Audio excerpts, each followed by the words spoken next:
Good afternoon. The Committee on General Government Operation, Appropriation, and Housing is now called to order. Today is Tuesday, July 28, 2020, and the time now is 2:02. That's 3 minutes fast, Ryan, but that's okay. Notice for this public hearing were disseminated via email to all senators and all main media broadcasting outlets. First public notice was issued on Monday, July 20th, 2020. Second notice was issued on Thursday, July 23rd, 2020. The committee will hear and accept testimonies on two bills today. The first one would be Bill 379-35 COR, sponsored by myself, an act to amend EE of Section 3, Chapter 5 of Public Law 36-35 to establish the full autonomy of the Guam Election Commission. And also Bill 360-335 COR, authored by Senator Mary Camacho Torres and co-sponsored by Senator Tina Rose Munoz Barnes.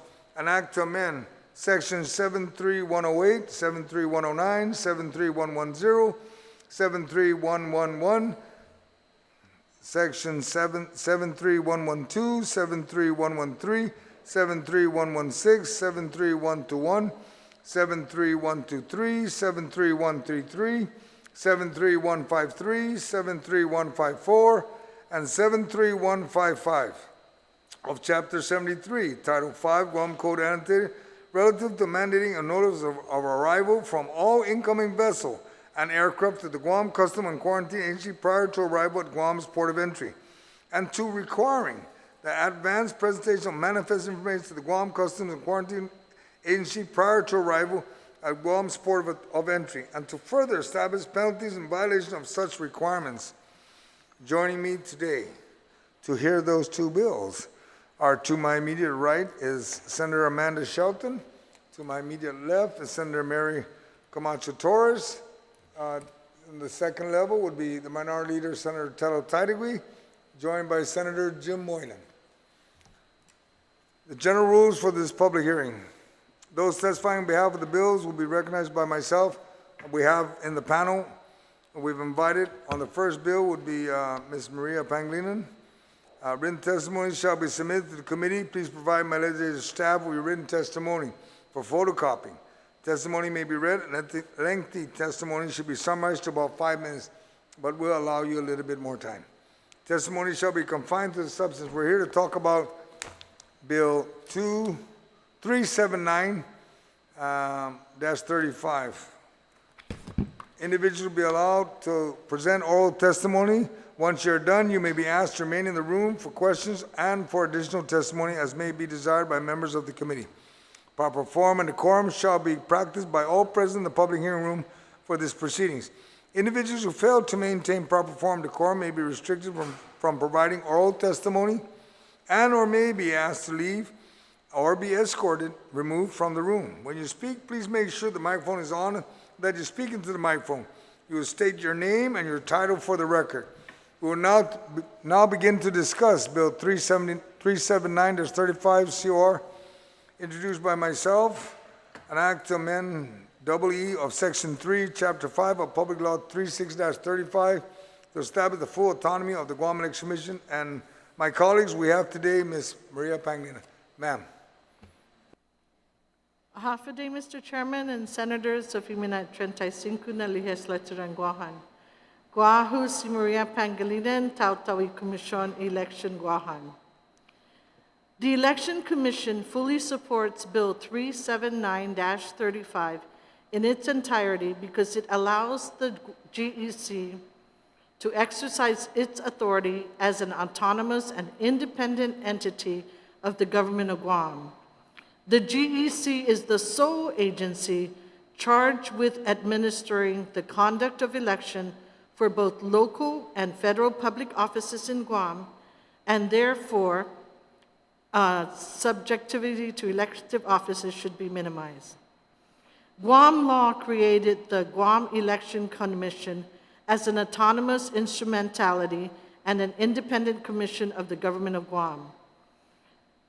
That's taken from 3 GCA 2101. Unlike other governmental boards or commissions, the GEC is not only autonomous, but more significantly, independent of the government of Guam.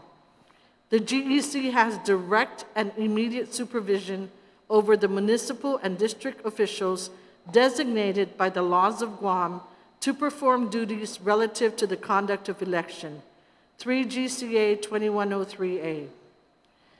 This authority requires that the GEC discharge its duties solely in the interest of conducting elections in Guam, independent of any of the executive branch agencies.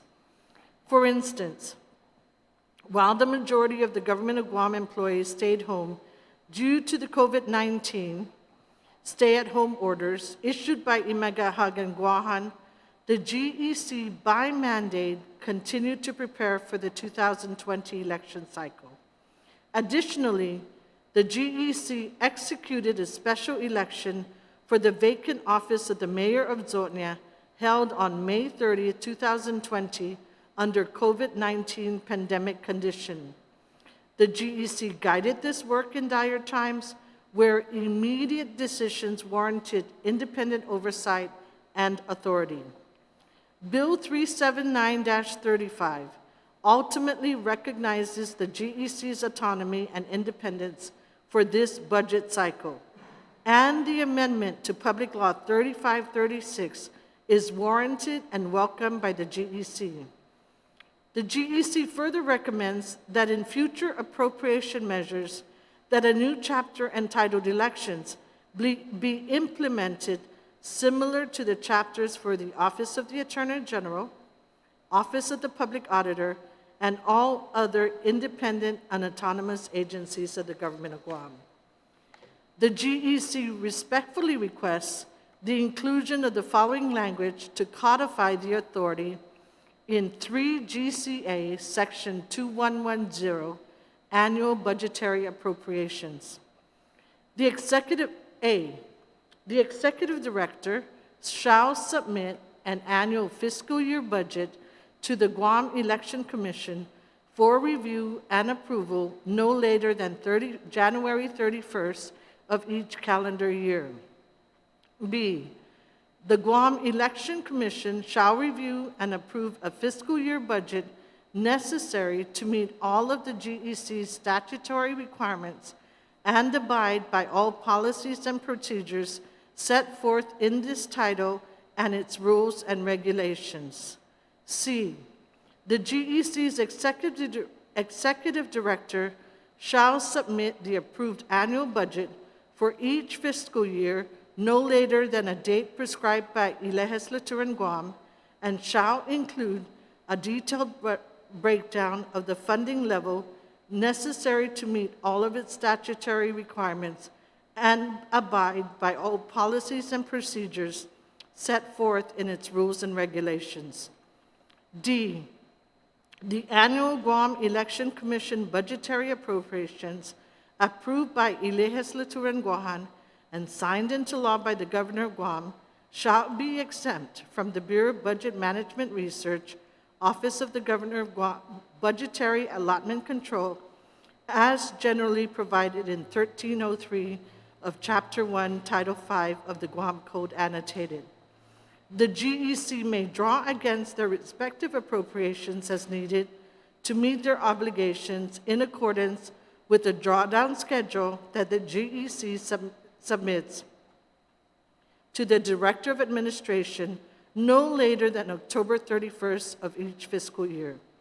If the GEC fails to submit its drawdown schedule by October 31, the Director of Administration may withhold a drawdown request for the current fiscal year until such time the GEC submits its drawdown schedule for the entire fiscal year.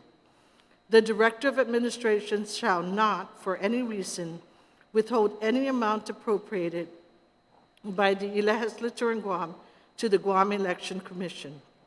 Further, the GEC respectfully requests that the exemption from BBR allotment release control in 5 GCA 13031 include the Guam Election Commission.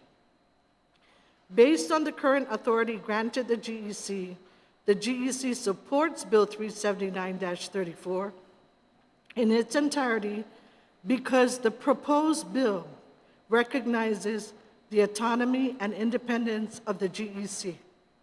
Sizuis Maasi. Thank you, Ms. Pangilinan. I was just teasing my colleague up here. I guess this is all you needed right on this bill, so I'm comfortable with it, and we can move on that. Senator Mandelshaw, do you have any questions for Ms. Pangilinan? And thank you for your support. Thank you very much, Mr. Chair, and thank you, Ms. Pangilinan, for being here and for sharing your thoughts on the bill and, of course, your support. So I wanted to know, aside from the appropriations that you received from the legislature and what we learned you received from the CARES Act, the $600,000 in federal funding this year, does the Election Commission regularly receive any other funds, federal funds? Okay. The Guam Election Commission participates in the HAVA Acts. So in 2018, we were given $600,000. In 2020, again from the HAVA Help America Vote Act Securities Grant, we received another $600,000. Okay, and so I guess that's just an example for us to understand that you are in receipt of federal funds and handle that responsibly and are able to use those within the guidelines of the federal parameters, I believe. Yes, and the way those funds are handled, the board lets us know, I let the board know we received the funds. We present to the board our plan or our grant, or what is called a state plan. They approve it, and any major changes to the plan, we also bring it to the board. Okay. Thank you very much. And now I do understand the need for this bill and respecting the election process and the autonomous nature of the election commission to minimize any kind of potential or risk for misconduct when it comes to election. You know, we've had a lot of talk over the last couple of weeks of how important, how sacred the right to vote is and the election process is for all of us. And I was wondering if you can give us share with us maybe some of the issues that you've had with your allotments in the past. Are they coming in regularly at this point, or what has been your experience since you've been in this position? Senator, probably, to make a long story short, since I've been at the Election Commission, I think I've come before you every election cycle for a supplemental. And that's because with the staff, we've prepared detailed budget requests, and we've been pretty diligent about making sure that we wisely spend the people's money on the basic fundamental right to vote. And so at this point, in fiscal year 2020, we've been trying to hire additional temporaries, just like we always do elections, every election cycle. But upon sending it through the approval process, we know that the biggest thing is there's not enough money to hire employees. Hence, we're not prepared. We cannot hire. Today is July 28th. July 30th starts in-office voting. We have yet to hire an additional body at the Guam Election Commission. Okay, thank you very much. Obviously, it is a big issue for you, a big problem, especially so close to the wire, and I hope that in future elections, this is legislation that will help to resolve these issues. So I do appreciate your time today, and I thank you in advance for all the work you will do to serve the people in the next couple of months, and to all the Election Commission staff, Sitios Masi, Ms. Pangilinan. Thank you, Mr. Chair, for the time. Thank you, Senator Shawn. I'd like to also recognize that we're also joined by my colleague, Senator Kelly Marsh Taitanu. Senator Torres, do you have any questions, ma'am? I don't necessarily. I think that this bill is an amendment to the Budget Act, and it gives them autonomy, especially in the election cycle. But Mrs. Pangilinan, is the upside of this bill that it doesn't interrupt with your ability to conduct business at the GEC? Is that the primary reason why we would be so inclined to give you autonomy that also includes no withholding of the funds? And so the funds that are appropriated are basically ministerial. We are obligated to give you everything.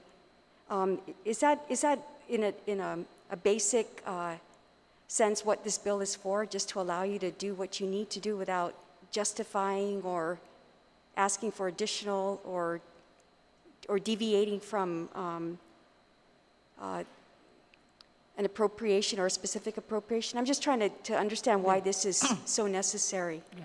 We don't deviate from the appropriation, ma'am.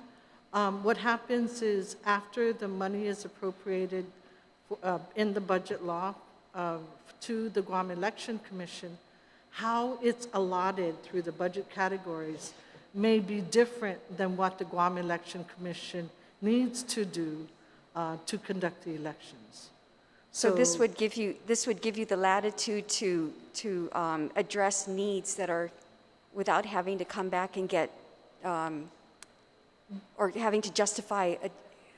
I'm using the word deviation, but I don't mean it in an adversarial way. I just know that sometimes you have to react to circumstances as they present themselves, and so there's this need to move funds, from one designated area to another, more or less, right? I mean, not in a bad way. So this would give you that latitude, and that's essentially what you're asking for. Is that correct? Yes, ma'am. Okay. More so, before I come before the legislature, even in this testimony, especially before the budget hearings, the budget gets approved by the Guam Election Commission Board. And throughout all 21 chapters of the Election Code, it does specify that the Guam Election Commission Board is the final approving authority. So with that said, you're right. It's not a matter of deviating. It's a matter of ensuring that the money spent on election is presented in a detailed budget here at the legislature, as approved by the Guam Election Commission Board, and spent in that way. Mm-hmm. Okay. Yeah, I don't have any questions necessarily. I think it's pretty clear-cut what this is intended to do. Thank you, Mr. Chair. Thank you, Senator Torres. Senator Tello Taitagui, ma'am, do you have any questions, ma'am? Yes, Mr. Chair. Thank you so much for the opportunity. And every time I see Maria, it's, oh, Maria, Maria. I have to do it. I'm going to keep that standing rule in my book to address you. But thank you so much for being here today and testifying. Maria, to date, how much of the Guam Election Commission FY 2020 budget allotments remain outstanding? Are there any vendor payables? How old are the vendor obligations? 30 days, 60 days out, etc.? Well, because you're asking, I must admit, we were kind of a little bit handicapped because our administrative officer was on emergency leave. She's back now, so just because of that, we have maybe a couple of small bills outstanding. Other than that, the only big bill that we have, the money is in the GEC allotments, but the Guam Police Department has yet to, or the Department of Administration more, I think. We need to transfer the funds to them, and the way to transfer the funds to them is something that still needs to be addressed. Other than GPD, we don't have anything else outstanding over too many months. Okay. Everything else has been paid for. Senator Teller, what we have before us is, right now, as we speak, is the challenge to hire employees to help us with the election. And that was my next question, Maria. To date, how many new hires are pending due to recruitment efforts being held back by DOA and BBMR? No. Before, if we don't, the experience of the Guam Election Commission is that even though there is money set aside, for example, for personnel, if there's not enough money to conduct the operations as stated in our budget, the request for a personnel action or for recruitment gets denied because we don't have enough money to take us through the fiscal year. But isn't that, checks and balances to ensure that your operating expenses come first, and then employment comes second, and hiring? We are in a, I'm not saying the GEC is unique, but three temporary employees is a standard hiring practice for every election cycle. And so for hiring, these three FTEs are what's needed to make sure we have the good election. And this is for a regular election, mind you. Mhm. And it happens every election? and Every these- election, yes. These three FTEs are usually always hired, not a Correct. problem. So what Correct. is the issue? Okay, but what happens is, at the beginning of the fiscal year, when the government of Guam COFERs are a little short, all the vacancies are removed. So there's no money is set aside for the hiring of these three employees. At the beginning of the fiscal year, let's say October 2019, come June 2020, we're looking to hire the three employees. It cannot get approved because there's no money in the personnel account to hire the three employees. But wouldn't you put that in the request for your budget every year to ensure that you have these FTEs, these three FTEs incorporated in your budget and to have that money available? It's as simple as incorporating it into the budget bill, into your section. So part of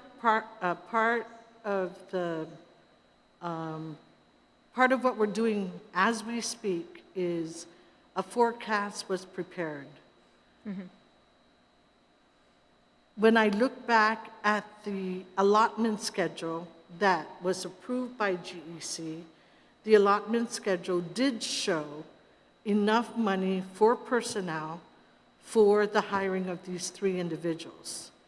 But in putting the allotment schedule into the system, the allotment for personnel for GEC was short based on with the taking out of the hiring of these three individuals.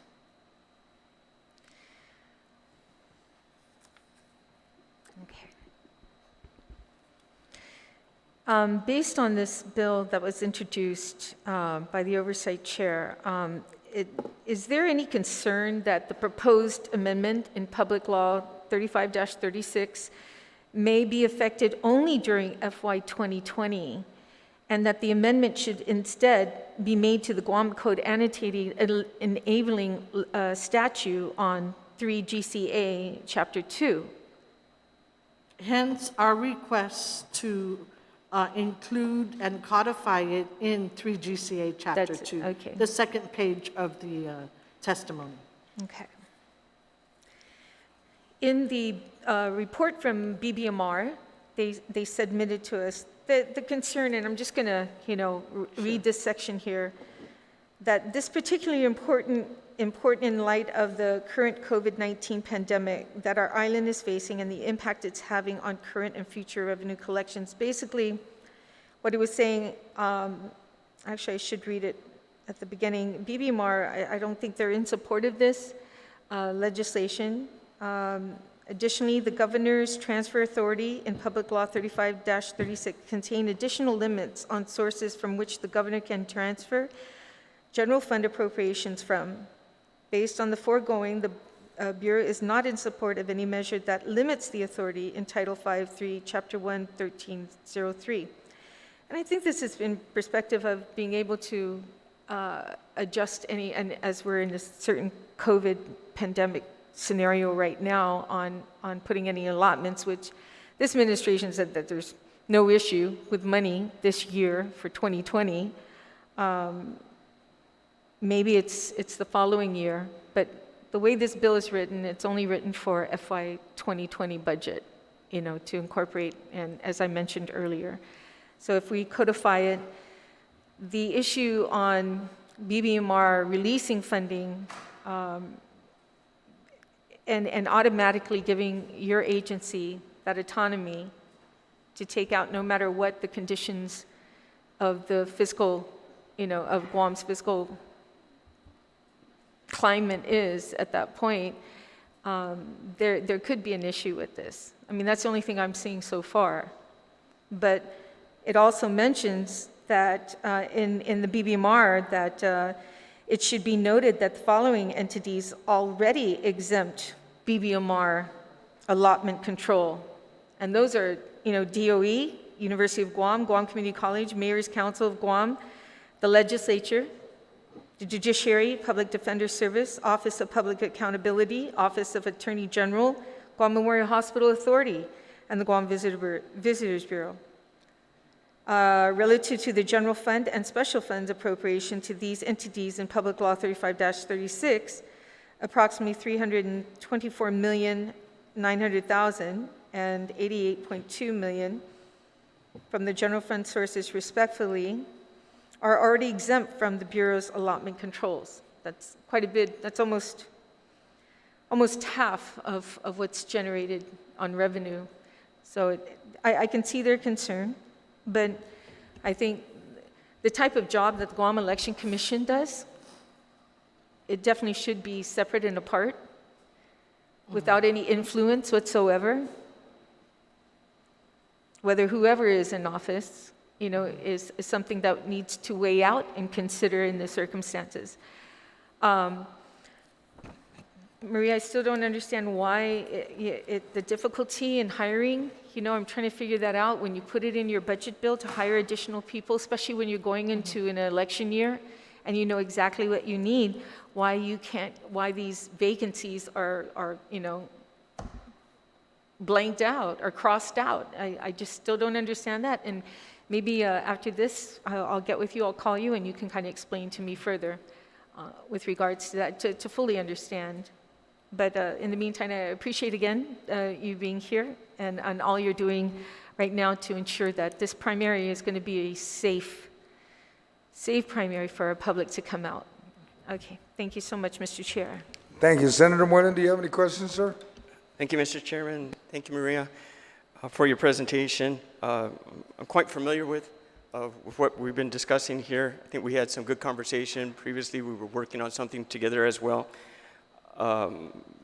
Bottom line, I totally agree with Adelut being taken out of the picture with control of the finances of the Guam Election Commission. And I think you clearly explained that the commission determines the budget. Is that correct? You have? Yes, Okay. that's correct. Okay, and then it goes before the Guam legislature and Directly before the Guam legislature. directly, right? It is not adjusted by Adelut. I must say that since I've been in this position, the budget comes to the Appropriations Committee at the same time, the GEC budget is supposed to come here at the same time the executive branch budget comes here, the governor's budget. So when the governor submits the budget, and this is since I've been here 9 years in a row, the amount in the governor's budget is always less than the amount in the Guam Election Commission budget. And that's where we come in as legislature to balance the budget. Yes. Right? And then from there, then you have your appropriations there. And it goes back to Adelut. Yes. Senator James Moore, I think one of the things, one of the issues that need to be addressed by, possibly the Guam Election Commission and BBMR and DOA is that the budget call, the budget cycle, in the preparation of the budget, we're preparing it for the Guam Election Commission. We do follow the timing. We do follow the calendar of the BBMR, but we submit it to the commission for review and approval. Then, only then do we submit it to the legislature. So while we're doing this parallel to the governor's budget, the governor and BBMR and DOA are putting together a budget, and the rest of the executive branch are putting together a budget, and the GEC budget is in there. Okay, so we request 1.9 to the legislature. The budget that's in the governor's budget, the budget for the Guam Election Commission is 1.4. 1.9, 1.9? I'm sorry. 1.9 is what we submit as our request to the legislature. 1.4 is what is submitted by the governor for the Guam Election Commission budget. And then we approve, in our annual budget, we then approve a budget for Guam Election Commission, meaning we, the Senate. Correct. Right.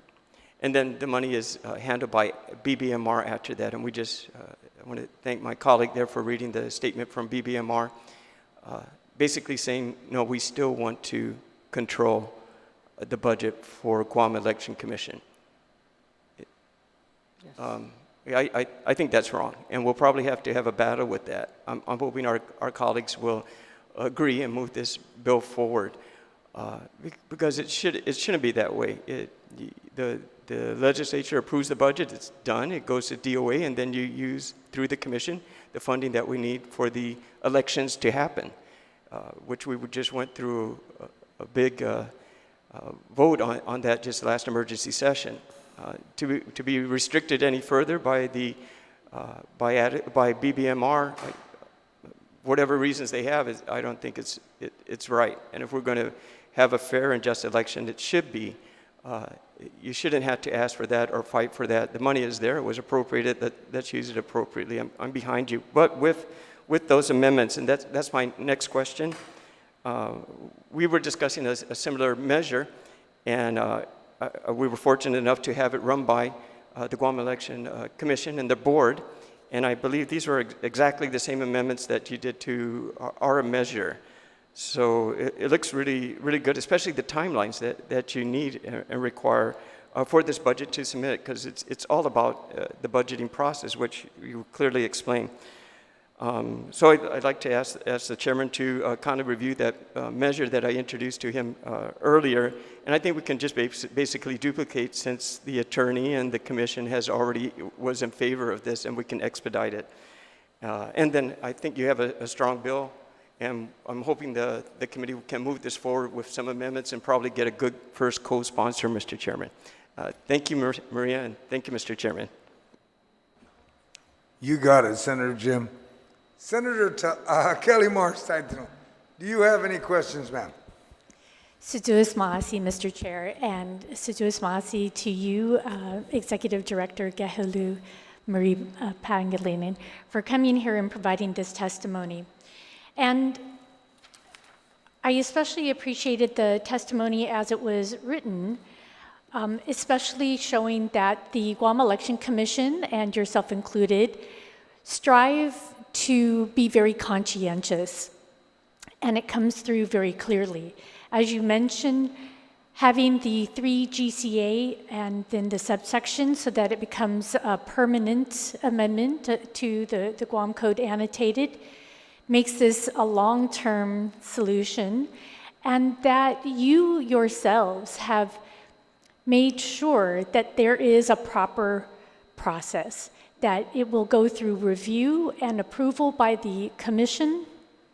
And then, as you mentioned, there is this flexibility and more direct communication. Right now, we've gone through what has become a typical scenario, as you laid out, of your appropriation not being fully met, and then having to come back, as we just saw you a few weeks ago, having to come back and then ask for the supplemental. And so in this way, we can directly communicate, we can directly address, and make it a one-step process instead of what has become a standard two-step process. So that makes it much more efficient. It utilizes GEC's time more efficiently and doesn't cause you to have to come down here and retestify and go through all of this again. The question that I have, and forgive me if I missed any of it by coming in a little bit late, but there was discussion about the CARES Act money and other federal monies that you receive. Does the way that this is written out as a bill, and then even with your amendments, is there anything in here that changes the procurement process or the reporting process of those federal monies that we should be aware of as a means of being better informed? So will your reporting process and your procurement process change at all with this autonomy? No, not at all. Oh, okay, well, that was such a simple and short answer. I was going to Not turn at off all, my yeah. microphone, but I didn't even have to turn Yeah. it off. Senator, we abide, our funders, we make sure we communicate with them, and if we have questions, we ask them directly. And that's good to hear. We want all of those reporting processes in place. We want everything to be understood by us while we're making this decision, that it isn't affecting that in any sort of way that needs to be addressed. So that's good to hear. And I do see a lot of positives from this autonomy. The Guam Election Commission, as a few of the other entities in the government of Guam, they perform better when they're autonomous, so that it just removes them from certain situations or certain patterns or certain circumstances that can interrupt the flow of business or can affect them in other ways. So I do support the bill and the amendments as written by GEC, and then of course if there's anything else that further comes to mind that would be good for us to put in here to make sure that you've got all the framework that you need. I'm sure your oversight chair will appreciate hearing from that. Seduas Maasi, Mr. Chair. Thank you, Senator Kelly. Senator Torres, you had a follow-up question. Yes. Mrs. Pangilinan, when I was talking to you earlier, I was looking at the bill in terms of it being a budget bill. And we talked a little bit about the autonomy in the use of funds that are appropriated to the Guam Election Commission. But what I'm wondering is, as you look at the bill, and specifically to page 2, it talks about the GEC, notwithstanding any laws, any other provisions of law, the GEC shall be fully autonomous from the government of Guam.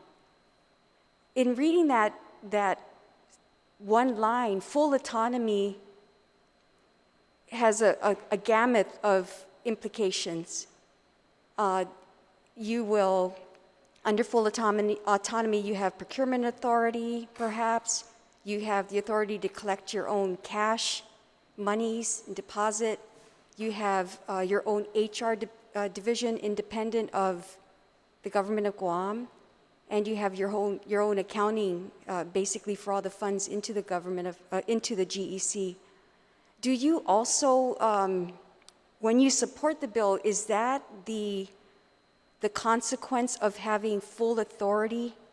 I mean, being fully autonomous from the government of Guam? Because it almost suggests that it's not just financial autonomy, but in fact, it's full autonomy. So can you comment on that, if that's also part of your support for this bill? Senator, in the code as it stands the code as it stands currently does say that the Guam election is not only autonomous, but is also independent.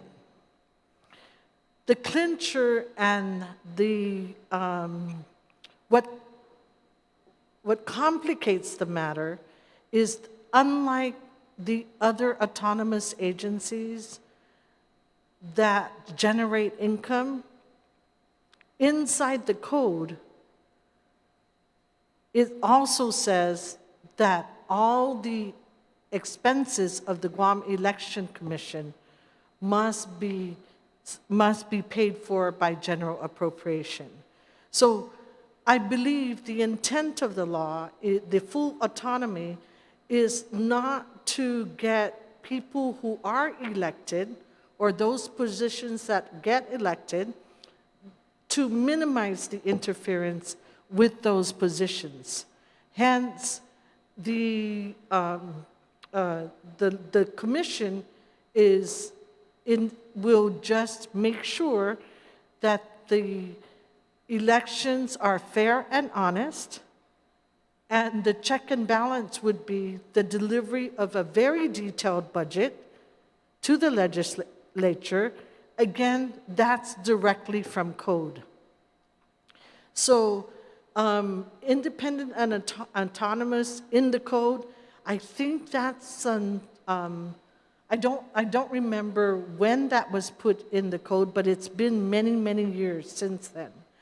There was a court ruling with respect to the Guam Election Commission, and in that court ruling, it specified that the Guam Election Commission is part of all three branches of the government.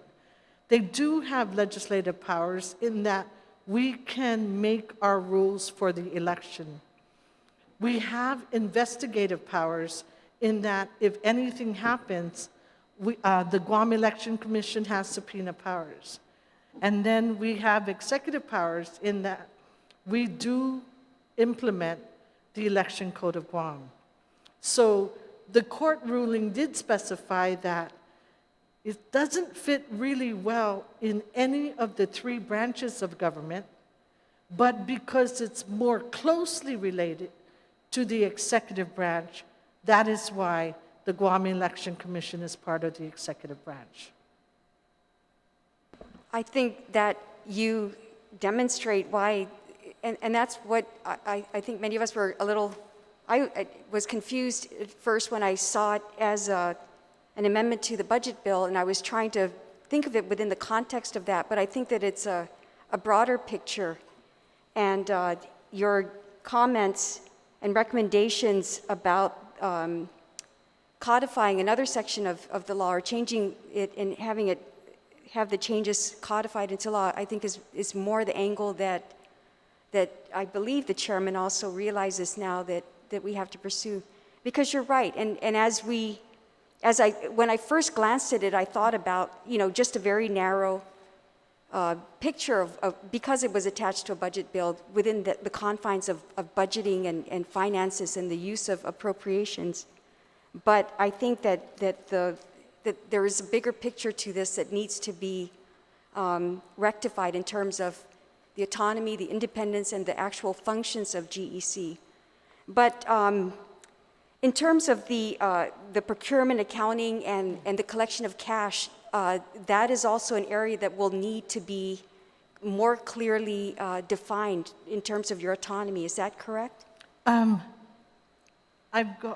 Since I've been there, I've had 3 legal counsels, and all of them make sure that we follow the Government of Guam procurement law. So long in the 70s, Senator, and maybe 80s and the 90s, there does exist Guam Election Commission bylaws and policies. Yes. So in that, they created personnel rules and regulations, procurement rules and regulations, and the like. Since then, though, since that time, most of what was in that bylaws and rules, most of them have been codified already. So hence, they can still coexist, but of course, the code is what we follow. Okay. Thank you. I think you've helped steer me in the direction that I thought I was leaning towards in terms of how does it apply to everything else. And so it's the everything else and the other side of the code that we really should be focusing, as you very clearly pointed out in your recommendations, in your testimony. And I look forward to seeing how this bill develops, Mr. Chair, because I think that you're off to a good intention, but perhaps the budget bill is not where it is best placed. But thank you very much, Mrs. Pangilinan. I appreciate your answers. Thank you, Senator Torres. And thank you, colleagues, for all your questions, because, yeah, maybe it's not good in the budget, but the bill can also be amended to reflect the Guam Code number 3 GCA. And Senator Moylan, yes, we will be looking at a bill you had drafted, and maybe we'll just merge it, and it'll make sense to exactly what the full intent and what this body wanted was to make sure that a true and fair election is conducted by an independent body such as the Guam Election Commission. And if we need to do this, then we'll do it. And I think we do need to do this so that we can get this over with, because that's how the original intent of the laws was to make you independent, the Guam Election Commission independent. And you've got lawyers, I think everybody's well represented. Just need to just untie that right hand or that left hand that seems to prevent you from doing what you need to do. And if that's what we need to do, then that's what we'll do. All right? And thank you, Ms. Pangilinan. There's no one else to testify. This will conclude this public hearing on Bill 379-35. The committee will continue to receive testimonies. Please address your written testimony to the Committee on General Government Operation, Appropriation, and Housing, and submit it via email to Senator Joe S. Agustin at gmail.com. Since Marcy for your attendance and participating in today's hearing. And for those at home, thank you for watching. This public hearing on Bill 379-35 CR is now adjourned at 2:50. We will now take a 5-minute or 10 minutes so they can sanitize the area, Senator Torres, and then we will begin with your bill. All right? So just a 10-minute recess. Thank you.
Good afternoon.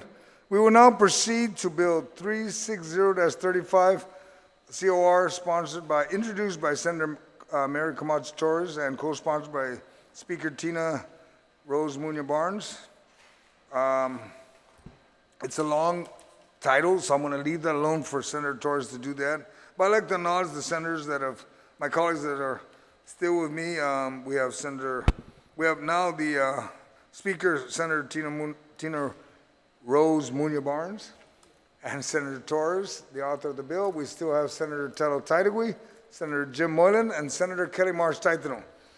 I'd like to just remind the audience and the participants that the budget hearings, the conduct of this budget hearing will be maintained. Those testifying on behalf of the bills will be recognized by myself, and we do have Colonel Tyrone here and Mr. Jesse Mindiola.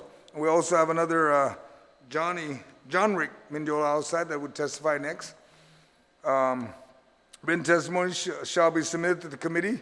Please provide my legislative staff with written testimony for photocopying, and testimony may be read, and limited testimony should be summarized to about 5 minutes. But if you need additional time, please just continue. Hopefully it doesn't take a whole hour for your testimony, okay? And the colonel knows where I'm coming from. He's military too. Testimony shall be confined to the substance. We're here to talk about the Bill 360, and let's try to stick with that, and then we can move on. Individuals will be allowed to present oral testimony. Once you're done, you will be asked to, and just please remain in the room for questions and for additional testimony as may be desired by members of the committee. And when John Rick comes in, we'll ask him also to stay until if there's any questions we may have. Proper form and decorum shall be practiced by all present in the public hearing room for these proceedings. Individuals who fail to maintain proper form and decorum may be restricted from providing oral testimony and or may be asked to leave or be escorted or removed from the room. When you speak, please make sure that the microphone is on and that you speak into the microphone. Please state your name and your title for the record. I will now ask Senator Mary Camacho Torres to please introduce her bill and make her opening statement, and then we'll begin the testimony from the two gentlemen. Senator. Thank you, Mr. Chair.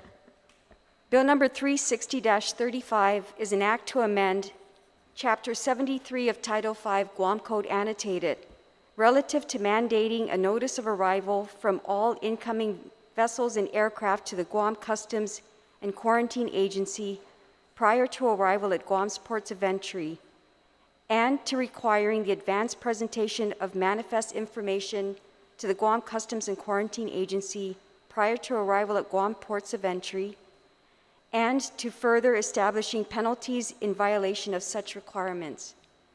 Put simply, Mr. Chair, Bill 360 seeks to bring our customs agency into the 21st century. As many are aware, proper manifesting is a standard requirement for vessel entry and for the issuance of a permit to unlade at a port of entry. The manifest document, which contains information regarding the vessel's cargo, passengers, and crew, is also a vital component of protecting against smuggling via containerized cargo. That is why the United States Customs and Border Protection presently requires the advanced presentation of this document. Under Title 19, Section 4.8 of the U.S. Code of Federal Regulations, vessels must submit their manifest no later than 48 hours prior to arrival in the United States. Under Guam law, however, a manifest does not have to be submitted to a customs officer until after the vessel has arrived. This is per 5 GCA. This requirement was enacted by the 13th Guam legislature in the 1970s and has since not been updated to reflect technological advancements and current security concerns. These outdated requirements are concerning, Mr. Chair, because, as you know, the Customs and Quarantine Agency is our first line of defense, tasked with protecting our borders and securing our ports of entry. Over the past several years, the agency has reported an increasing number of drugs coming into the island, with over 64 million in ice infiltrating Guam's ports of entry between 2012 and 2017 alone. while Guam lies outside of the U.S. Customs jurisdiction, it's clear in my discussions with the agency that amending local law so that it aligns with current federal requirements can aid those at our front lines. If enacted, Bill 360-35 would require an electronic submittal of the manifest as well as a separate notice of arrival from any aircraft, vessel, or contrivance 48 hours prior to entry. This measure, Mr. Chair, was drafted in consultation with the Customs and Quarantine Agency as part of a series of ongoing proposals. As a result, it very clearly outlines what both the manifest and notice of arrival must contain. Bill 360 further establishes civil and criminal penalties for those who violate these requirements or fail to comply. And I just want to note that, for the record, that I will be working with the committee and my co-sponsor to incorporate an amendment to a section 7311, which is on page 11, lines 20 to 26.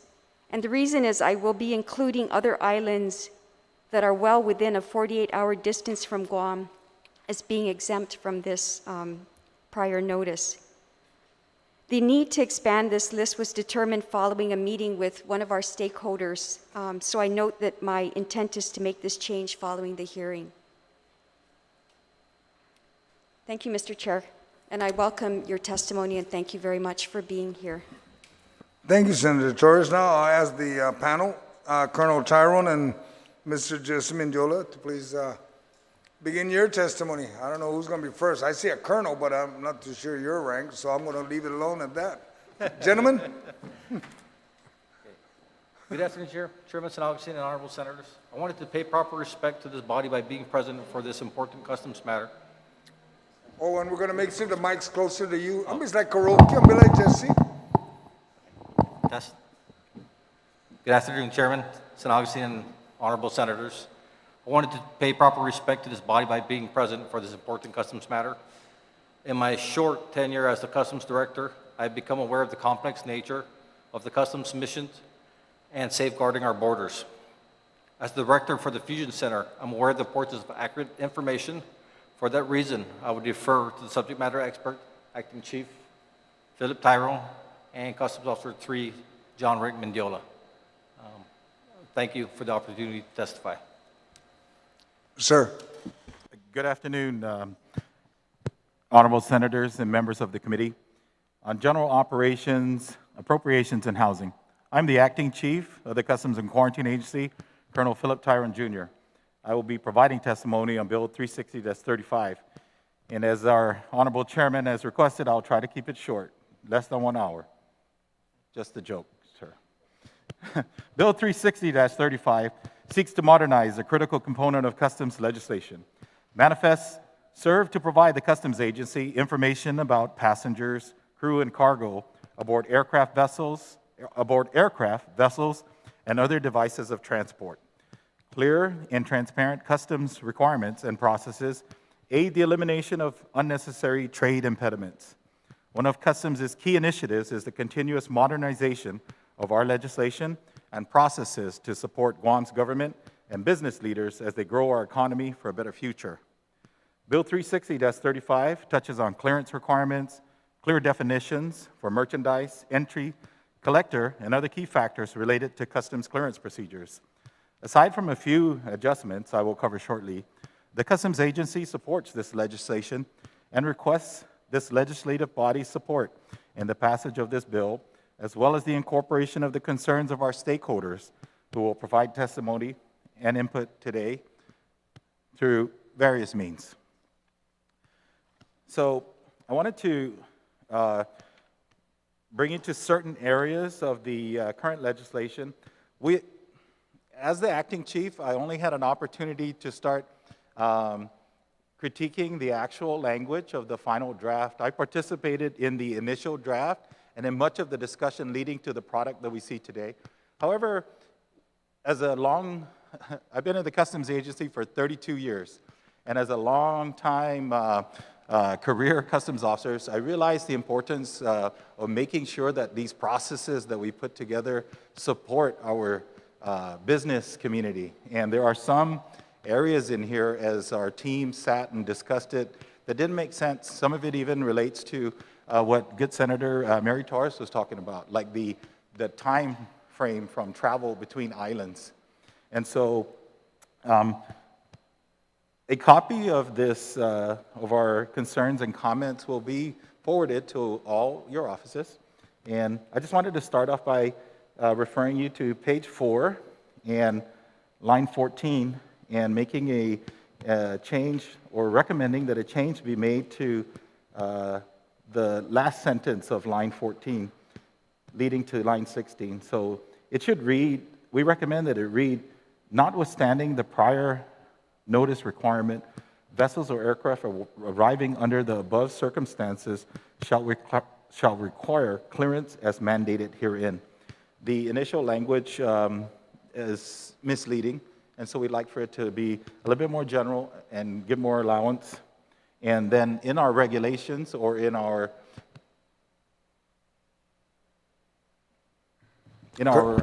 policies. Colonel, you can take off your mask, bring it down so we can make sure that you're more clear. You just wanted to see my smile. Unbelievable. Feel. You know, Colonel. Yes, sir. And so I'd like to move us then to page 5 and request that the term landed on line 2 be changed to reflect entered.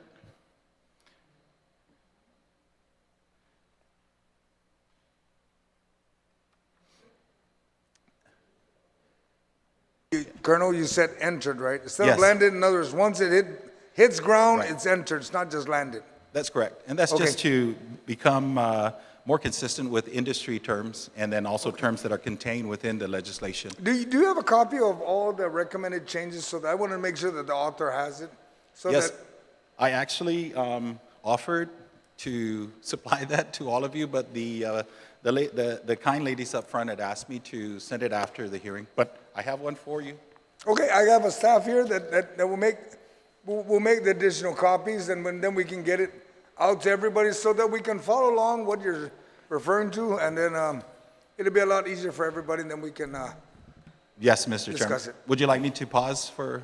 No, I think we can continue, right? Senator Torres, you have no problem, we can continue and then catch up as the amendment, or you want to pause for a few minutes? No, we can continue, because I think what you're also, like in that particular thing, it's already, it's a part of the code, so it's just changing things that we didn't address anyway. So, no, that's fine. We'll take notes, and we have the transcripts anyway, All right. so. Okay, Thank thank you, you. Senator. All right, and then moving on to page 7. What we had discovered was that in the initial requirement for vessels, we had required that there be an electronic transmission or delivery of the document to customs, and we found that we had omitted that for aircraft, but we'd like that to be the same requirement. And so we'd like to suggest that on page 7, under line 19, that we include this language, crew and passenger manifest. The master or agent of each privately owned, privately operated, commercially owned, or commercially leased vessel arriving into Guam from any place outside of Guam must transmit to the agency an electronic passenger, crew, and cargo manifest. It should be singular as well, so we can make that change. The electronic manifest must be transmitted as required herein to the customs office in charge of the clearance for the arriving vessel. And on page 9, we'd like to strike the term on line 14 leading into line 15. We'd like to place a period right after the word manifest, and on line 15, strike aboard the flight. When you have the copy in front of you, it'll make sense. We're on page 9, line, where were you looking at? Line 14 leading into line 15. And so line 14 will terminate with a period. Hold on, Colonel, because I will hope. I think on line 9, it identifies citizenship, Are we looking at the same document that you're looking at?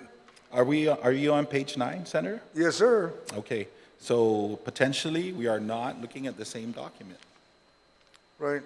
I have the legislation from up front. I see what you're saying.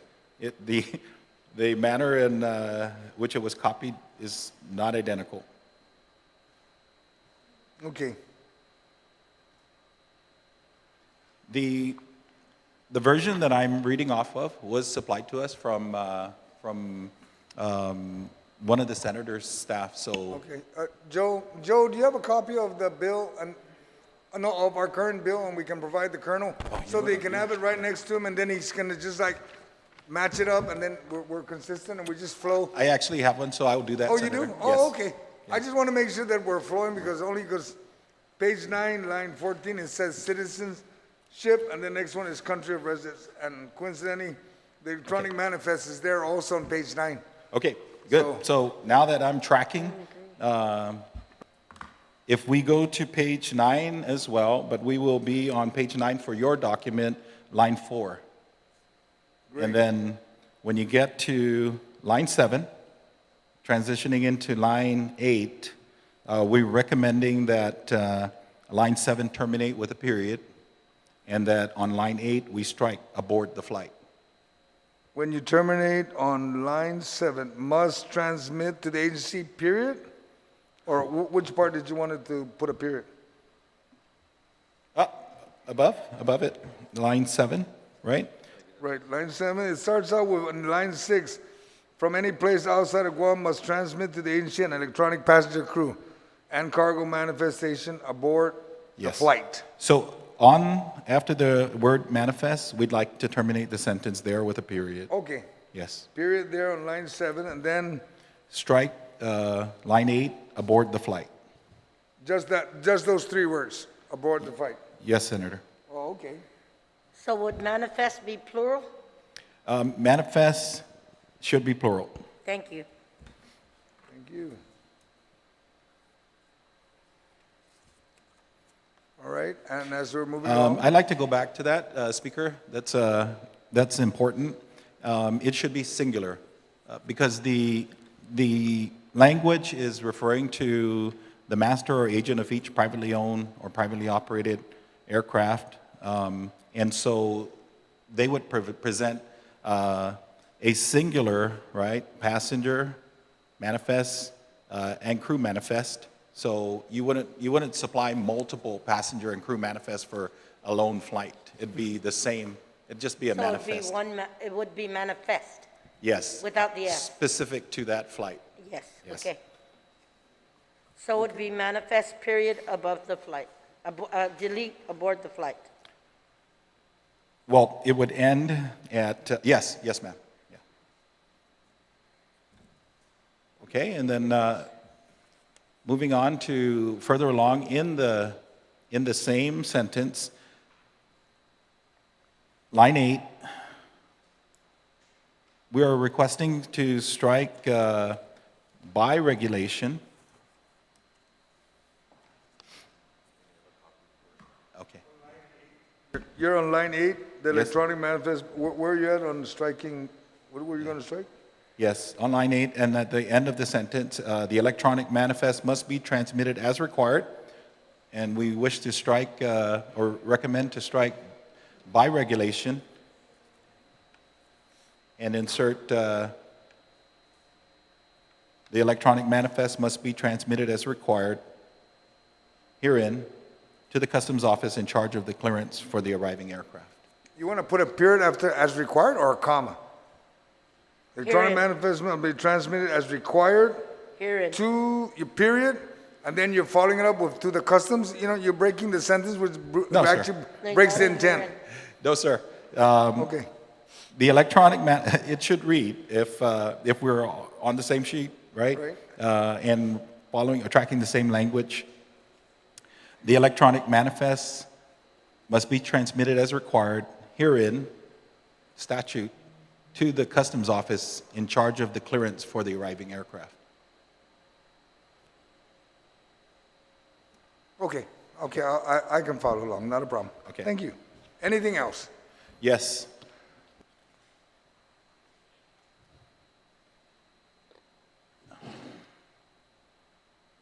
If I can take you to, for my document, it's on page 14, but I will try to locate on the original. Section 4, Page 14.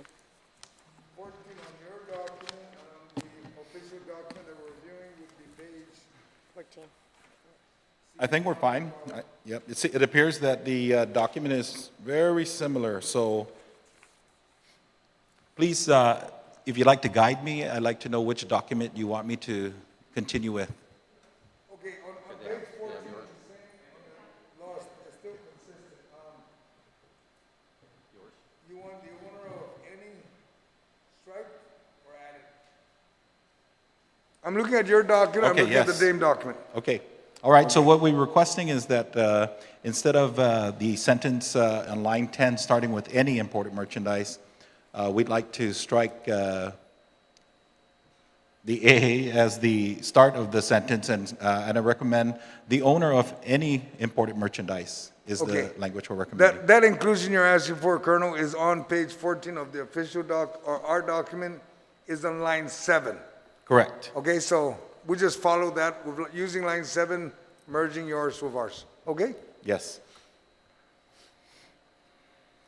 Does my colleagues, are we tracking colleagues? Okay, Yes. all right, continue, sir. Yes, and if we could go to line 17 on my document.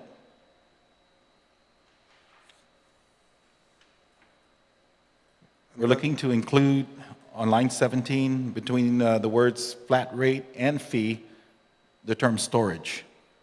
Okay, So should read flat rate storage fee of $50 US. okay, that'll be line 13 on our document. Okay, line 13, Correct. okay? So we're just gonna add this word storage, Yes. okay?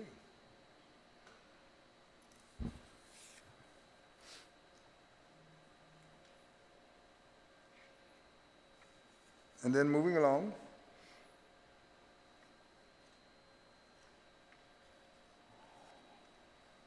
Is upon seizure.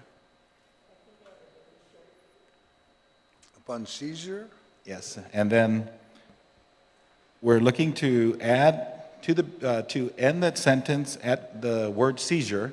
So it'll be line 14 for you, line 17 for me.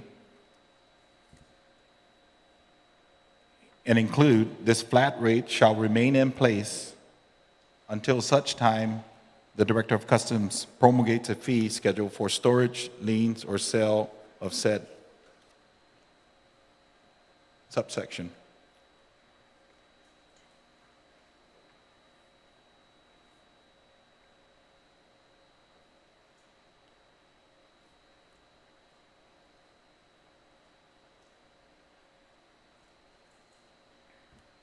you know, maybe we should figure out the verbiage that, how ABC does it, when we start seizing things at ABC, it's gone. You know what I'm talking about, Colonel, when it comes to alcohol, once you go into the seizing process, that means it was no good to begin with. Court authorized us to destroy it and be done with it. Or something. I mean, that's something just we can discuss Yes, later, but I okay. just thought I'd mention that. Right.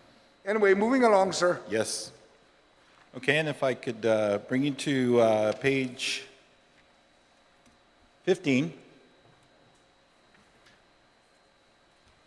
line 17 on my document, line 15 on yours. Correct. We're just looking for consistency in the use of the terms penalties and fines. To fine and penalties, just Yeah, flip it. so originally, we listed on line 15 as penalties and fines, and we'd like it to read fines and penalties. It's just at the office, when we're discussing these terms, it's usually spoke of in that order: fines, penalties, forfeitures, so we just want to remain consistent in the jargon. Okay. Okay?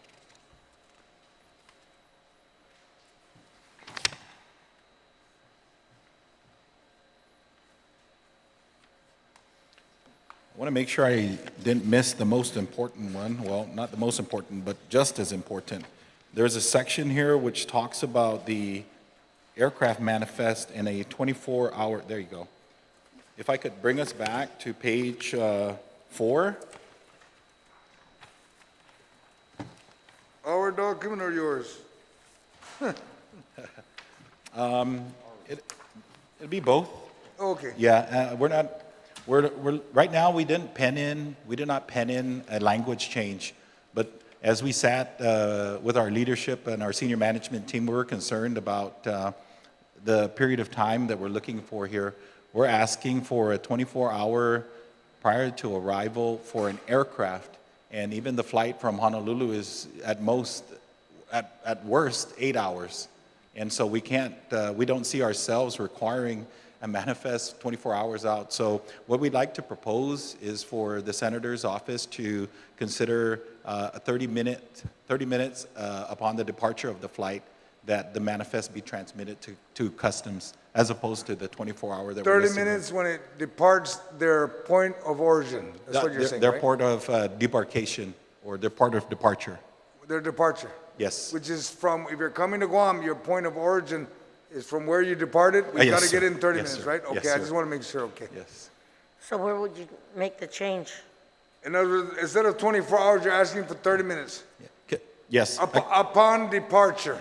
Might I suggest that that I'm just mentioning it as something that we want to further in discussions with the senator's office. We'll transmit the language that Okay. we're proposing because at this time I didn't write anything down. I just wanted to bring to this body's attention that we are looking out for the best interests of our of the industries that we work with. Understood. Understood. Senator Torres will be waiting for that, and I'll be waiting for that, and then we'll just do the amendments that we need to do to take care of our bill. 30 minutes. We'll get that to you, Senator Torres. No, absolutely, because as you're aware, and you even indicated, this was crafted with Customs and Quarantine, understanding what your needs were. And a lot of it, too, was very closely, almost identically aligned with the Federal Register and the Federal Manifest guidelines. So if there are certain things that are, as we noted, the time between departure and arrival, there are some things that are specific to Guam that we should tweak. But yeah, certainly. I mean, every bill will require many versions of scrubbing to arrive at exactly what is best for your agency. So I would be very happy and anxious to meet with your team again, and certainly we'll take everything into consideration. Yes, Senator. Okay, and I think we're close to my 1 hour. Yeah. And I think that brings me to my last two areas of recommendation. Yep, that is it. And for your document, we would be on page.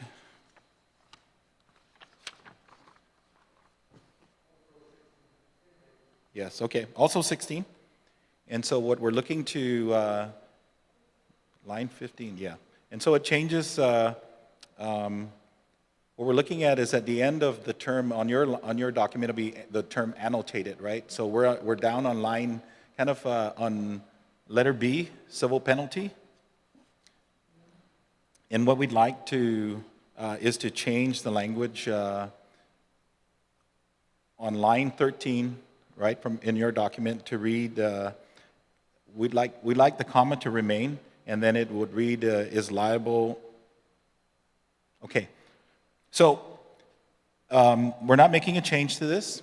I actually highlighted it because when we consider due process and the fact that we're going to cite an individual or collect monies for a penalty, I wanted to just let this body know that we'd adopted these figures from, as Senator Torres also makes clear to, or mentions, from the actual U.S. Customs statute.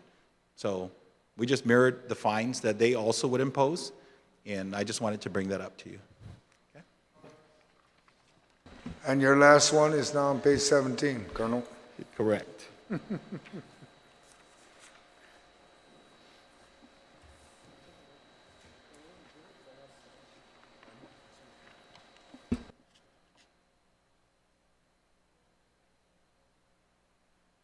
All right, so I'm just going to go to my document so we can close out.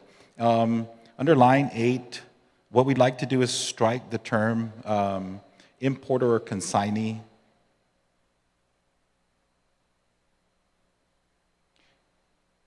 And then refer it back to the master, person in charge, or aircraft pilot.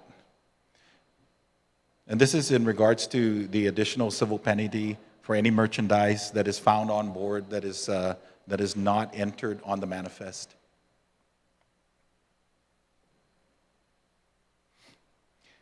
And again, in our concerns for civil or for due process, we would like to request this language be included, that the collector of customs may grant relief of civil penalty provided that such was due to unintentional clerical or administrative omission.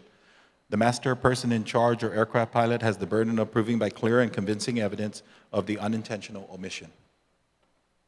Okay. And that concludes my testimony and recommendations. Subject to any questions subject to any of your questions, Mr. Chairman and honorable senators. All right, thank you, Colonel. You know, I do have written testimony from your chief. And I'm going to go ahead and just read it out so that my colleagues, they do have a copy. Hafaday, Madam Speaker, honorable senators. I apologize for, this is from Chief Vincent S.N. Paris, Guam Custom and Quarantine Agency. I apologize for my absence. I have military annual training during this time. I'm writing this to offer testimony in support of this bill to mandate that all vessel and aircraft provide notice of arrival at all of Guam ports of entry, and to require the advanced presentation of manifest information to Guam Customs prior to arrival, as well as to establish penalties in violation of such requirements. When you look at our current customs statute, it is inadequate in light of the current state of protection to prevent pandemics, protecting against anti-terrorism and other threats. Much of our laws protecting Guam borders are outdated. Many of what was written into statute was written in the 50s through the 70s, when there were no concern for terrorism and worldwide pandemic threats. Our local laws in need for our drastic updating. As the United States has evolved and adapted to meet the growing threats since the terror attacks of September 11, 2001, it is evident as you look at Title IX used by the United States Customs and Border Protection that broad sweeping changes have been made to ensure the protection of the United States and its citizens. However, as these changes were made, the Guam law on custom enforcement remains static, which is evident as manifest data and other necessary information not readily available to be able conduct adequate risk analysis.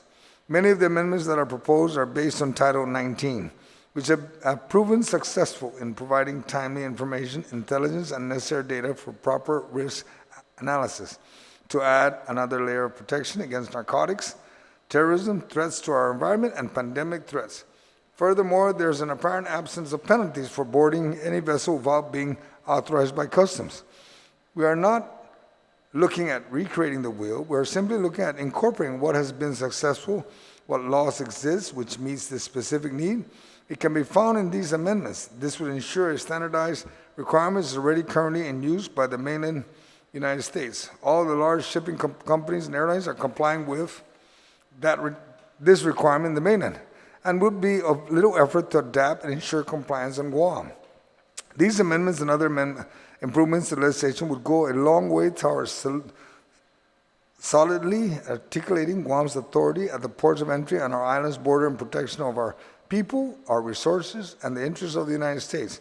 I look forward to the success of these amendments, as well as other necessary updating of the Guam custom laws, which would ensure a higher level of security and protection that our island needs. Thank you very respectfully, Vincent S.N. Paris, Chief of Customs. Ooh, that was a long letter. It was shorter than Colonel, but that's okay. I will ask now if the author would like to ask a question now, or you like to hold back until after and be the last. Okay, I'll ask the speaker. Madam Speaker, Tina Rose Moon-Barnes. You have any questions, ma'am? Comment, Mr. Chair. Thank you very much for this, giving me the opportunity to speak. I want to thank Senator Mary Camacho Torres, and for giving me the opportunity to be her co-sponsor, but more importantly, the team at Guam Customs and Quarantine, as well as the United States Coast Guard for coming together and helping us with this bill.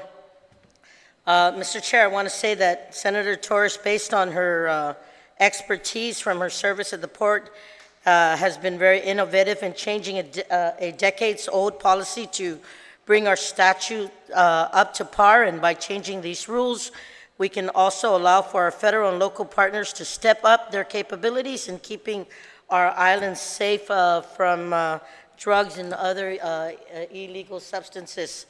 It's always a pleasure to work with my colleague in bipartisan support, and I literally want to do this for our people of Guam. I know that this update has been asked for a very long time, and I want to note for the record, Mr. Chair, that Mr. Chairman, that when the fiscal note came in, there was an appropriation that was needed for about $16,500 in order to procure various equipment and services necessary to receive, analyze, and store large digital manifest files required by the proposed legislation, and Customs and Quarantine would need to procure the following items from operating software, desktop, and the antivirus software, operating software, and external storage drives. And based on the current operations, fiscal year 2020, they say that the fiscal note says it's inefficient to cover the cost of the addition items needed, and it should be noted that the 2020 Special Revenue Fund Tracking Report, Customs and Quarantine Agency may utilize its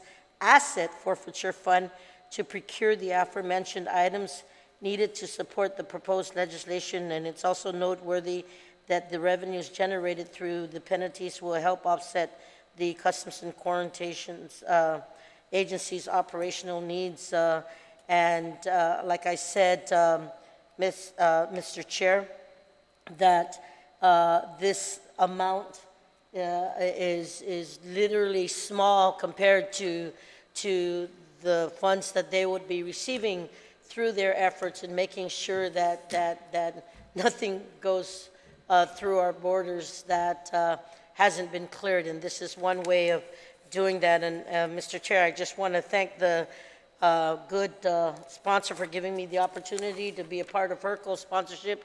I want to thank the Customs and Quarantine officers for all the work that they do, especially during this pandemic, and the working on the front lines also, but also the collaboration with the U.S. Coast Guard in making sure that when this issue was brought about to Senator Torres and I, that we met on several occasions, and we literally took the time, and just hearing you again scrub the legislation to enhance it and make it better. I'm truly appreciative that the time was literally taken and the input from all of you guys. And I'm hoping, Mr. Chair, that with this process, that we hope to see this get on the legislation floor, so that we can truly give Customs and Quarantine the necessary tools that it needs to make sure that our island is safeguarded. So thank you, and I hope to see the amendment go in, and thank you for all your hard work. Thank you, Speaker. Senator Tello, do you have any questions, ma'am? Yes, sir, Mr. Chair. Mr. Chair, before we get started, I noticed the speaker took off her mask. Is it okay for us to take off our masks now and speak? Is that Mr. Chair, if I may, I just took it off because it was muffled when I was speaking. I am going to put it back on right now. It's going back on. Yeah, is it okay? Because sometimes, you know. You can go ahead and bring it down. Okay. I have no problem with that Take one. it. As Okay, long as thank Senator you. Jim is not offended by your just move over, Jim, a little bit so you maintain the 6 feet. Thank you. Thank you. Yeah, I'm sure, well, you know, just noticing you taking it off before, I just don't want to be out of place here, but yeah, it makes it easier for us to let you hear what we're saying, vice versa, when you're speaking to us, and I appreciate the two of you being here today to testify on this bill. It's obviously something that should have happened a while ago, actually, if I'm not mistaken, because these are federal regulations that are in place post 9/11. That was supposed to be put in place, border security and efforts against illegal drug importation by updating this enabling legislation, or the statute of customs and quarantine,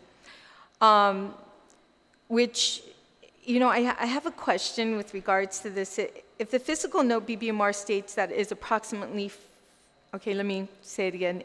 In the physical note, BBMR states that approximately $5 million reduction in the Customs and Quarantine and Agriculture Inspection Service Fund during FY 2020. It's been anticipated from the very beginning that because of the COVID, we're going to see a drops in these funds, special funds, Customs and the TAF during the FY 20, and will make it difficult for the agency to fund additional equipment and supplies to enforce the provisions of Bill 360, unless it's opt to utilize the Asset Forfeiture Fund. And my question is, are there sufficient resources in the Asset Forfeiture Fund to support Bill 360? Yes, Senator, there is. What is the balance in that?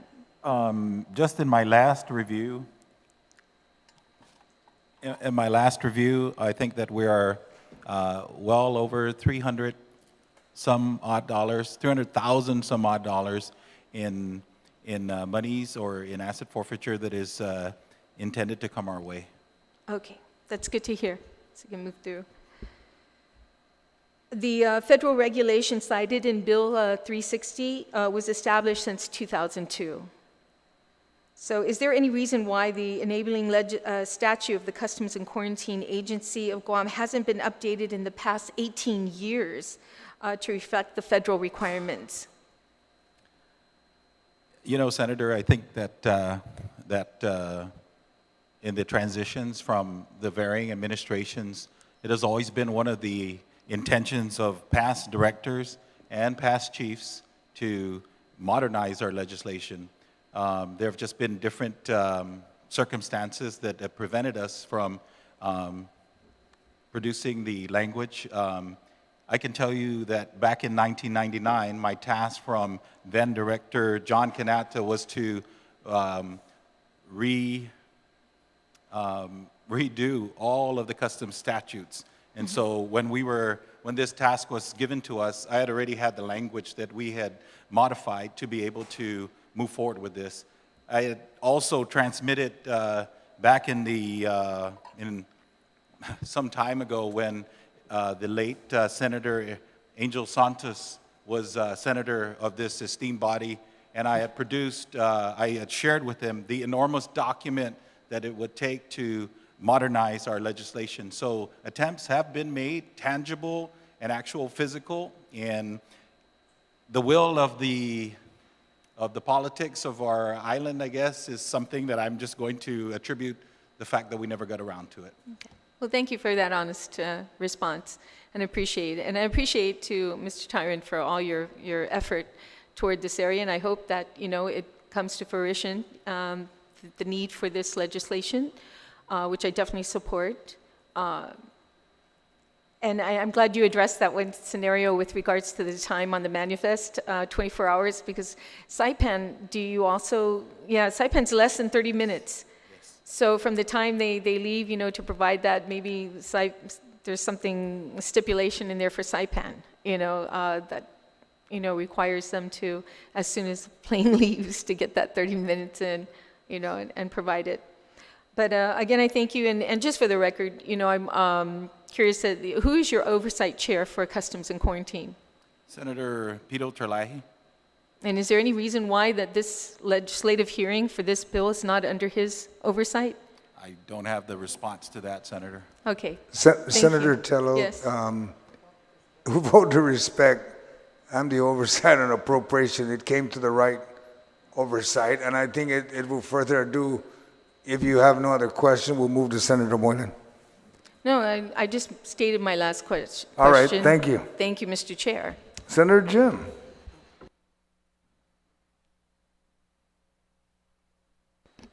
Thank you, Mr. Chair. Thank you, gentlemen, for your presentation. The speaker had mentioned something I'm more interested if you can further explain regarding the computer system, right? So we're going to get, hopefully we do want these electronic manifests to come because it would expedite your process and instead of just rubber stamping when they land because you got all these containers waiting, right? But if you had the advance, so how would this, you need the proper computer system, otherwise we're just going to print these documents that come in, classified somehow. But we don't want to print the documents. We want the system to be able to alert you of either drugs or taxes on items that we should be doing some use taxes on it. Can you explain where you are with the current system and what you need if there's shortfalls, please? Well, where we're at this time is there is a TAP grant, the Technical Assistance grant that we're looking at acquiring. Based on the last briefing that I received from our Director Ike Pareto when he had held his last directors meeting, he had advised us that $300,000 has been identified and awarded to Customs to address the issue of information systems. And we are hopeful that if our processes occur in tandem, that at the time this legislation is enacted, that hopefully, right, we would have acquired the system, the software and the hardware to accomplish what it is that we set out to do through this legislation. Okay, that's great news. So it's a federal grant, this TAP Yes. grant, and that will give you the ability to take these electronic manifests and not have to read through each one, I suppose, right? And the system really, I guess, would redline something for you, so when it does arrive, you know to point this out instead of going through 500 containers or something. That's how it should work? Yes, Senator. Okay. Another question I have is, on the military side, with this, are you also looking at this for family cargo, military cargo, or military arrivals? Does that have any impact also? Could you clarify the question? Sure. Is it related to the system, or are you asking about their impact or what their reporting requirements are? Sorry. Thanks for that. I mean, how would this bill that we're introducing, the advanced manifest, of course, we're looking at businesses, their cargoes coming in, and through the airport and the port itself on the regular non-military people, right? Non-commercial folks. Would this also apply to military, what we see at Anderson or what we see on their docks, if there's commercial items too, or there civilians that come in via military, any other cargo, would that also, do you inspect those as well? And would Yes, you we do, Senator, and I'm going to say yes, that we will anticipate that the military will also be required to provide us this information. Although there are some information that is protected, and of course we'll accommodate them in those circumstances. Okay, thank you. And then getting on to the taxes, the use tax too.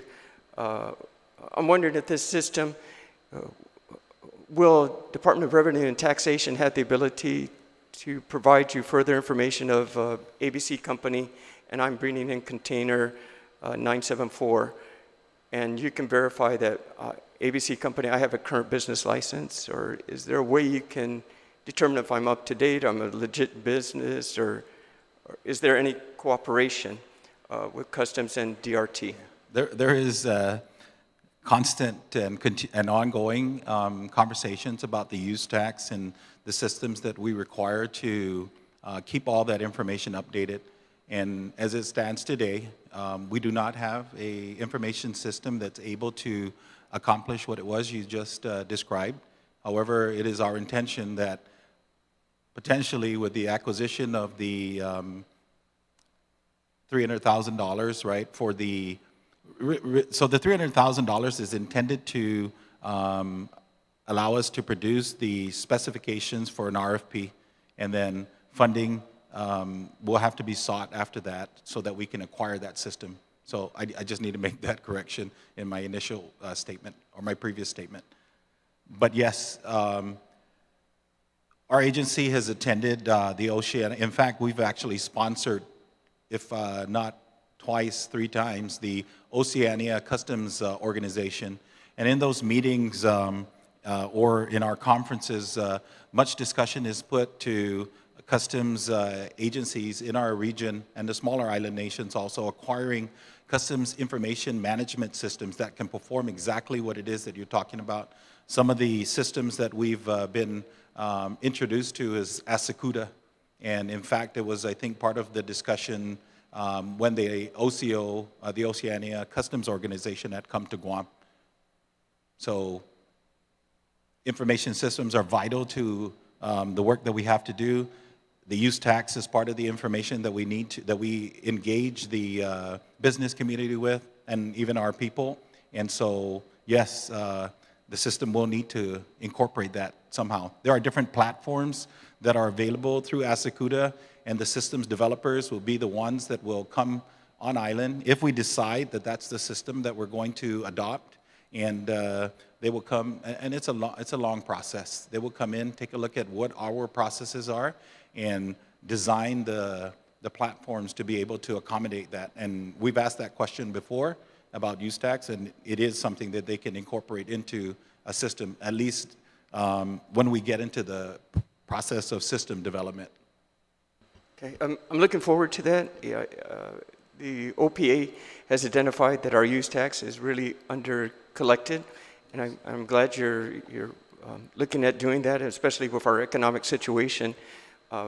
We need to do the right things, and the system will really help you. I can see where the customs is really stretched. You know, you're going through, you don't have the right systems at all. You're going through documents like this, and people are waiting for their materials, and unless you got, you know, a sixth sense to figure out, no, we got to stop that, you know, because there's something in there, or yeah, behind that crate is another item, you know, so many cigarettes or whatever. But I really want to support you on that to get that proper system, because we really need to, rather than increasing our taxes, we need to collect the taxes that are properly due. And so I wish you the best of luck on that. And if you can bring some other measures to us to expedite that, I'll be more than happy to help you on that. So thank you very much. Thank you too, Senator. Okay. Thank you, Mr. Chairman. Thank you, Senator Jim. Senator Kelly, do you have any questions, ma'am? Siduous Maasi, Mr. Chair, and Siduous Maasi to both of you for coming here today and providing very helpful testimony. It's obvious you've had good communication along with the author for a long period of time, and you have gone thoughtfully through this, the latest version, to make sure it's best meeting your needs and staying current with the current language. I had a few questions, and I'd like you to help us understand a bit the processes for the destruction of abandoned and forfeited merchandise.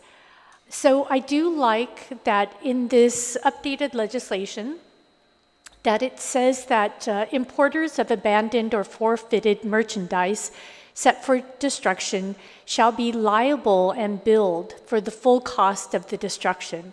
And so that seems very appropriate. The cost is not going to be government borne to a large degree. That's the intention, and it's going to be borne by those that caused the situation. So that sounds very good. In your experience, and it's great to have you here after more than 30 years of experience, so you can really tell us a thing or two. How often is merchandise abandoned or forfeited, would you say? Is it a common thing? No, it's not. It's not a common thing. We have had occurrences where we've had merchandise where the fees or whatever taxes that I think it was even use tax that we needed to collect, and the owner just left it at the port, and when we have situations like that, we end up having to store it, and after a period of time is when the destruction takes place. And currently, the agency bears the full cost for those destruction. And so this legislation will assist us in transferring that cost. And really what we're after is not looking at having these business people be required to bear all these costs. Really what we're looking to do is show them what it's going to cost them and hope that they are deterred from failing to comply with what the requirements are as far as the need for manifests and the need for proper documentation so we can clear and move these goods through the border so that our economy can thrive. I appreciate that explanation. I always like incentivizing as much as possible to make the right things happen. So it's good to hear that that's part of the philosophy behind this. And okay, so it's been borne by the government up till now, and it will be much better to have, as I said, them bearing that cost or incentivizing them to do the right thing. How long does it typically take to clear items coming into Guam? Is there a range of how long it takes, or can you usually clear cargo from a plane or a vessel within a day? Yes, it is possible that some shipments can be cleared in a day. At our operations down at the Maritime or down at the commercial port of Guam, as much as people are concerned about raising any type of fees, especially during this pandemic, it is one of the initiatives that Customs is looking into and researching, right, is the possibility that we need, because in order for us to have that timely delivery and ensure that that throughput takes place, we need proper staffing. We're currently understaffed and we're under-collecting, and we're not growing commensurate with the trade. In order for us to not be the bottleneck for throughput, we need to ensure that the right fees are in place, and so we grow together with the business community. I understand what you're saying about the personnel and capacity. It's unfortunately a common issue that we're seeing, and we really need to do what we can to have the personnel there, and then figure out how, as you mentioned, through federal grants or otherwise, we might provide for the supplies, the equipment, and the operational costs. So in looking at this, in the time it takes to typically clear items for Guam, and in the bill it mentions 5 to 14 calendar days after the receipt, that there are starting to be some fees that will start accumulating because, and I'm glad you put in the word storage, it makes it very, very clear that that then becomes a storage burden on the agency. So is that 5 to 14 days window appropriate? I'm assuming it is, since you've gone through this very carefully. Is that 5 to 14 days the amount of time that makes sense for you? Everything can be typically accomplished in that time? Yes, actually, just to touch on making sure that I answer your first question correctly, right? Yes, we can actually clear cargo from down at the commercial port within a week's time. And if something is sitting now for more than 14 days, then it's unusual, and it does become a storage issue. And that's helpful for us to understand this, that it's unusual, because the $50 flat rate fee, I was thinking about that, and it seems extremely affordable for an importer. And I know that that may not be staying in place for long, but I was also concerned about your storage capacity to make sure that, again, there's that incentive for people to move their merchandise out. So with that $50 flat rate fee, I noticed that you didn't change that, and maybe that's something you had in discussion with the author. Does that seem like a reasonable start, or would it make sense to start a little bit higher? I'm assuming, and maybe I'm incorrect, but with the merchandise that's coming in cargo, I'm kind of picturing larger sets of merchandise. So until you get a fee schedule in place, is the $50 flat fee going to work, or do you recommend something a little higher? I'm actually going to take the suggestion that you're implying, and I'm going to recommend that our group get back together and truly look at this flat fee. And I think a lot of it is going to be driven by what are the current commercial rent costs for facilities, and maybe that might change the number that we assign here. So thank you for that, Senator. I've got that written down. Sujus Maasi for that. You know, I just want it to be matching the author's intentions and your intentions and be a good update. With promulgating a fee schedule, do you have any idea how long that might take, and if you have the human power, the people power to get that done in a timely manner? I can say that in my interactions with our Chief Vince Perez, he's actually has a list and a schedule of fees. I can't tell you by recollection what those are, but we have a document that we can start to work on. So there's the potential that this can get done sooner than maybe some of our other projects.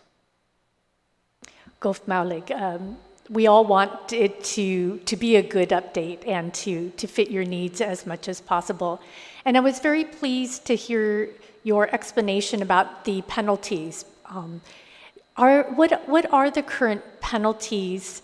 You mentioned that the ones that are here are mirroring what's in the federal guidelines. But what are the current penalties so that we understand the change that we're looking at? There are penalties? I'd have to look again at the statute, and just to comment on it, just off of memory would be irresponsible for me. So can I make that one of the things that I get back to you, Senator? Absolutely. I'm a firm believer that accurate data is better. I wouldn't want you to feel uncomfortable or that you're guessing. But it will help us understand what kind of a jump we're looking at. And like I also said, it helps us understand that it brings us in line to what's happening in the states, that we're not being unreasonable and we're not jumping ahead of them, but we're just simply aligning ourselves. And that's, again, I think, one of the very thoughtful things that is part of this bill. And I would just ask, perhaps I read it too quickly, but just to look for consistency between the language on line 12, where it says, if the merchandise or the items remain in custody from 5 to 10 days, and then it seemed like after that period, the fines were going to be, or those storage charges were going to be applied. And then on line 22, where it says the storage charges will then become effective on the 5th day, following the order to remove the merchandise concerned. So they may be aligned, but where it says between 5 to 10 days and then on the 5th day following the order to remove, just wanting to make sure that there's the consistency of your intention and the author's intention to, again, make sure that it best meets your needs. So those were the things that stood out to me. Thank you very much for your testimony and your answers, and then I'll look forward to the other answers that you'll be supplying. Yes. Situus Maasi, Mr. Chair. Thank you, Senator Kelly. You know, Colonel and Mr. Mendiola, we had John Rick, but we were informed that he's not going to testify because I guess I read the testimony of the chief. Yes. And he'll provide additional testimony. But, you know, Colonel, I've known you a long time. Your dad was a very good friend. I worked for your dad. I mean, I'm not going to identify how old I am, but it was back in the 70s when they were in the police department. But, you know, Colonel, you're right. And all the testimony you provided, the laws are outdated. Many laws are outdated. And the people of Guam needs to understand that it is the process of updating rules and regulations and fines and penalties is a long process. This is something I looked at in last term, but Senator Torres beat me to the punch because I'm busy working on the budget. I've spoken to many of the folks in Customs, and they said, we need to update this. I'm pleased and I'm happy and I'm in full support of her bill. I recognize the recommendations you put. I'll be waiting for, as the committee, we will be waiting for her amendments and any other testimony. And I've already heard Senator Mullins in support of it, Senator Tello's in support. You know, the building of support exists.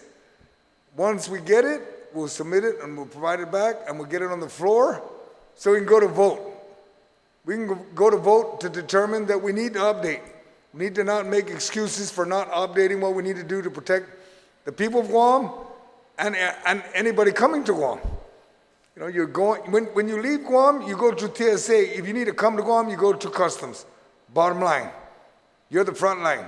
TSA is the front line to get out, you're the front line to come in. So at the end of the day, we need you updated and the funding to pay for your computers. It's in your, you do have funding for that. You have over 500,000. Peanuts, take care of it, do what you need to do, and whatever help you need. You got Senator Torres here, you have myself, you have all the colleagues that were here today. We're in full support. We want to help you get to where you need to go. Because at the end of the day, even if I bring in something, I've paid use tax. So it's not an issue. I brought in things to the port, not an issue. The rules are there, and exactly what you said. It's not about fining people or penalizing people. It's, here's the rules. Follow the rules, and you don't pay anything extra. If you don't follow the rules, then understand that there's a bill at the end. And it's in U.S., it's in God we trust, U.S. currency. It's in no other form, and we just deal with it. Senator Torres, do you have anything else you wanted to bring up on your bill? Yes, Colonel Tyron and Mr. Mendiola, I just want to thank you again most sincerely for all the time and effort that not only you did, but your team at Customs and Quarantine. So much time picking through this and making sure that this bill was written exactly to your specs. And I want to just emphasize, too, that a lot of the dialogue began with the war on drugs. How do we combat the war on drugs and combat also the importation of illegal goods into Guam? And this was identified as one of the first steps of many in modernizing the customs laws. So, you know, that said, I want to offer you that I will go as far as I can to assist Customs and Quarantine in modernizing those laws that are right now an impediment to your efficiency as you aspire to be efficient. And sometimes it's these types of laws that really hold us back. So I pledge to you that I will give you my full support. But you know, the other thing about this bill too is it also, aside from the drugs, it also will facilitate in the clearance of goods coming into Guam. You know, perhaps allowing for pre-clearance of goods coming into Guam, so that the glut at the port, where sometimes you have a huge arrival of containers that take so much effort, you know, and time to go through and clear, that the process can actually be helped through this type of a legislation. But going forward, I just want to also, she isn't here any longer, but I want to thank Speaker Tina Muñoz-Barnes for engaging me in this dialogue as we were talking about what we can do to help our frontliners, Customs and Quarantine. And with that, I just wanted to say that I appreciate your attendance, and my colleagues who are here also to ask questions, and I certainly will be scheduling a meeting with you, sir, Colonel, so that we can go through and make sure that I've addressed all the other considerations that, you know, we have. And it's never too late to amend a bill up until the final moment that we deliberated on the floor. So all is good. And Mr. Chair, thank you for your graciousness, and Suzus Masi, and I look forward to this bill rolling forward and finally coming in, the first of many modernization bills for Customs and Quarantine. Si Zeus Masi. Most senators, you got my full support in this bill. I will vote in favor of this bill. I know what it's going to look like. There being no one else to testify on Bill 360, the committee will continue, the committee will conclude this public hearing, and the committee will continue to receive testimony. Please address your written testimony to the Committee on General Government Operation, Appropriation, and Housing, and submit it via email to Senator Joe S. @gmail.com. Si Zeus Marci for your attendance, gentlemen, and participating in today's hearing. And for those at home, thank you for watching. This public hearing on Bill number 360-35 CR is now adjourned. It is now 4:10. Thank you. Si Zeus Marci. You all have a nice day.